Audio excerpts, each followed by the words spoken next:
y lectoras de Pérgola Demo, bienvenidos una vez más a Invitado a Pérgola. Bueno, en esta ocasión me acompaña Frida Lima, quien es una de las autoras que forma parte de nuestro número más reciente, el número 7, abril-junio de 2021. Y bueno, para comenzar me gustaría preguntarle a Frida sobre, pues si pudieras platicarnos un poco sobre cómo es que pues reconociste tu vocación literaria, qué fue lo que te llevó a querer escribir. Ah, bueno, primero que nada, gracias por darme la oportunidad de estar aquí. He seguido el proyecto de la revista por bastante tiempo en realidad, entonces está muy bonito, me gusta bastante. Y pues respondiendo, pues yo diría que desde muy pequeña, pero más que nada mi acercamiento fue en la lectura. Entonces, leyendo todo esto, pues obviamente llega un momento en el que dices, bueno, creo que yo también podría tener la capacidad de contar ciertas historias o hacerlo a mi manera. Entonces, fue por ahí que más o menos empecé a escribir. Empecé justo con cuentos, con relatos cortos. Me he intentado aventar al mundo de las novelas, pero siempre termino abandonando todo. Entonces, en los últimos años me he acercado mucho al cuento, entonces dije, pues vamos a darle por aquí. Aparte que en México hay una tradición de cuentistas muy grande y eso lo admiro mucho. Claro, y bueno, específicamente el texto que está en nuestro número más reciente es un cuento breve.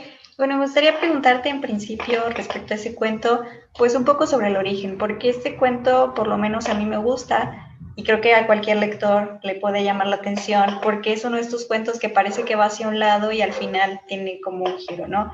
Y eso siempre es interesante encontrárselo. Y bueno, tu cuento tiene como varios temas que pueden mezclarse, ¿no? Entonces, pues quisiera saber cómo es que surge la idea del cuento.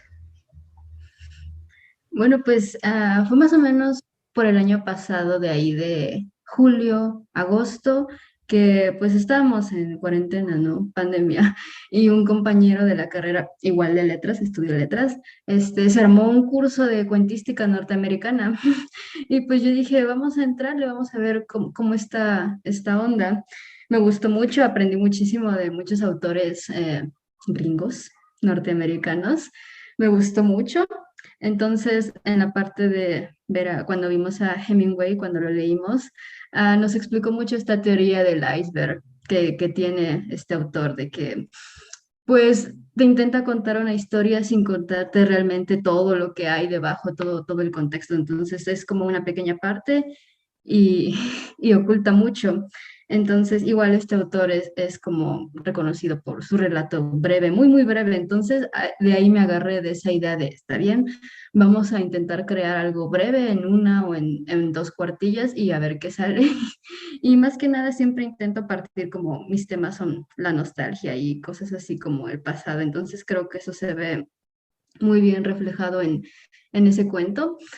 Igual fue muy aleatorio elegirlo porque era como agosto, más o menos, las fechas por las que lo escribí, entonces era un poco alejado al invierno y a la Navidad y a todo eso, pero intenté más o menos como crear esa esencia invernal que tiene más o menos y juntarlo con otros temas como el calor y las reminiscencias al agua, entonces más o menos por ahí me fui y esa, esa es la historia.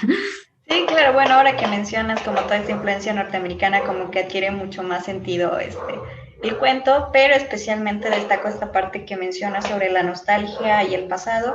Y bueno, me gustaría preguntarte entonces, como qué papel crees que juega la memoria dentro de la escritura, o por lo menos en tu proceso de escritura. Pues yo creo que eso nos afecta a todos, ¿no? En general, regresarse al pasado o encontrar pequeñas cosas que en algún momento puedan funcionar para contar algo, siento que es lo que los escritores hacemos, ¿no? Normalmente siempre hay pedacitos de cada persona en un relato. Entonces, por eso, yo siempre pienso que mis relatos sí son demasiado nostálgicos. Siempre quiero como realmente expresar eso, de ahí me baso, ¿no? Intento como obtener o, no sé, captar un poquito de la esencia que se tenía de esa nostalgia o de algún momento y crear a partir de ese sentimiento una historia y puede ser de cualquier tipo, porque creo que el tema da para mucho, entonces ahí más o menos me agarré. Y más o menos funciona muy bien con el tema de la Navidad y estar en otro lugar, entonces yo creo que ahí funcionó, pues supongo bastante bien, pero pues sí. Sí, por supuesto. Y bueno, también hablando sobre otro tema relacionado con ahora con el proceso de escritura, me gustaría preguntarte, bueno, ya que llevas bastante tiempo escribiendo, si ya tienes como depurado tu proceso de escritura, es decir, si pudieras compartirnos cómo es que te sientas a escribir un cuento, qué es lo que necesitas, qué elementos necesitas, qué te gusta tener claro antes de sentarte a escribir. Normalmente siempre parto de una idea, de un flashazo que tenga en algún momento de ah, algo que se me ocurra en algún momento, entonces pienso en el sentimiento que puede generar. Y sí es muy, muy difícil, al menos la parte de ser disciplinada en cuanto a la escritura, porque al final de cuentas es un oficio y tienes que estarlo puliendo y trabajarlo y regresar muchas veces. Entonces yo recuerdo que una vez alguien dijo que lo ideal para los cuentos es leerlos de una sentada y también sería lo ideal escribirlos de una sentada. Entonces, muchas veces intento hacer eso con los cuentos, porque es como, es hasta cierto punto catártico, ¿no? Porque pues estás aquí y dices, ok, voy a intentar hacer esto y voy a terminarlo y ya después me puedo tardar lo que sea en el momento de corregir, porque eso ayuda mucho también que tengas personas a tu lado o talleres en los que puedas estar. Entonces ahí ya vas explorando como qué le puedo cambiar, qué está bien, o sea, qué errorcito tengo. Entonces, es mucho de practicar y seguir haciéndolo y más que nada tener la idea y saber desarrollarla sobre todo. Y igual, si no funciona, dejarla ir. Eso es importante porque luego siento que te quedas atrapado mucho tiempo en una idea que tienes que dices, bueno, puede funcionar, pero al final es como, bueno, mejor la voy a dejar ir. Pero sí es mucho de trabajar. Y bueno, ahorita que mencionas esto de que hay que dejar ir ciertas ideas, saber cuándo soltarlas y cuándo dejarlas madurar, quizás pueda ser un consejo para aquellos escritores que nos estén viendo o personas que tengan como esta aspiración de convertirse en escritores. Y no sé si quisieras como abonar algún otro consejo para alguien que quiera dedicarse a la escritura. Pues sobre todo leer, leer mucho, leer lo que te caiga encima, lo que te guste. O sea, muchas veces nosotros como escritores y como lectores tenemos nuestras influencias. Entonces de ahí nos agarramos. A veces, no sé, yo pienso que podré tener mucho de tal persona, pero a la vez le estoy dando algo de mí y de mi voz. Entonces eso es muy importante. Sobre todo leer mucho, leer lo que te guste, lo que caiga, lo que sea, sobre todo. Y escribir sobre todo eso, nunca dejar de hacerlo. Sé que hay como bajones y momentos de decaída, pero es importante seguirle, porque igual como mencioné hace rato, a final de cuentas es un oficio, ya, ya he estado por muchos siglos, entonces es importante darle continuidad y escribir y ser disciplinado sobre todo. Y bueno, ya para ir cerrando esta entrevista, no sé si pudieras leernos un fragmento de este cuento. Creo que no les hemos mencionado el título del cuento. El cuento se llama 20 grados Fahrenheit. Entonces, bueno, igual les vamos a dejar el link en la descripción por si quieren acercarse a leer el cuento. Y bueno, pues entonces el micrófono es todo tuyo y te escuchamos. Está bien. Leeré un fragmento. Igual es muy breve, pero será un fragmento. A 20 grados Fahrenheit. José Salazar decidió cortar el camino a través del cementerio.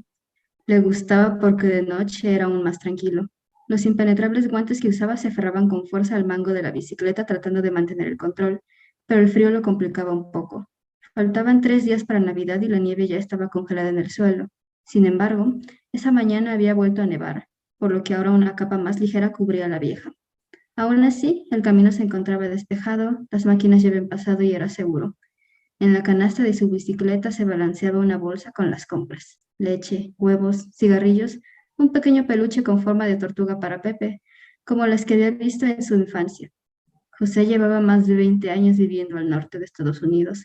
No sabía si alguna vez volvería a ver a las tortugas salir de sus huevos y caminar lentamente hasta la playa. Aquí no hay nada de eso, se dijo a sí mismo alejando los recuerdos.